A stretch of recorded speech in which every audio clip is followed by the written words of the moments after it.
May lakad, pero wala kang lakad. 3 araw na hindi ka umuwi. Ngayon, ikaw mo. alalayas ka na naman. Ha, sino ba pinagtatagpo mo? Sino ba pinagtatagpo mo dito? Teka lang, sir. Ayoko nga, umuwi ka doon. Teka lang. Umuwi ka doon. Ibaba mo yan pare, ibaba mo Umuwi yan. ka nga doon. Ang tagal na kita minamamanmanan ha? Ha? Oo, may nakita Ha? ka? May nakita ka? May nakita. Ano? Ano nakita mo? Tingnan mo cellphone mo, tingnan mo, patingin na cellphone mo. Bakit ba? Bakit Ilang ba? beses? Talaga? Talaga. Kailangan mo yung gamit ko? Umuwi ka nga din. Ikaw yung umuwi doon. Ako po. Hindi pa pwede.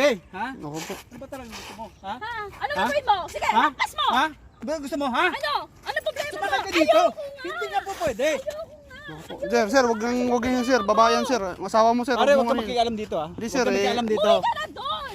May Huwag ka lakad makialam ako. dito. Hindi, sir, Okay, eh. mag-asawa to. Umuwi ka. Opo, alam ko mag-asawa kayo. Tatamaan ka sa akin. Sige ka, Sige, tatamaan ka gawin sa mo. akin. Gawin mo. 3 araw ka na hindi umuwi. Ano naman Ngayon problema sisibat ka mo? naman. Ano naman problema mo? Ha? Iniiwan mo na yung Tay-tay. anak mo doon, oh. Iniiwan mo na lagi anak mo Guys, sa kapatid mo. pasahero natin. Nag-aaway mag-asawa. Diba? Ayun guys. Nag-aaway yung mag-asawa yung pasahero ko. Ayun o. Nag-aaway pa rin sila o. Ayun o. Nag-aaway pa rin yung mag-asawa na yun.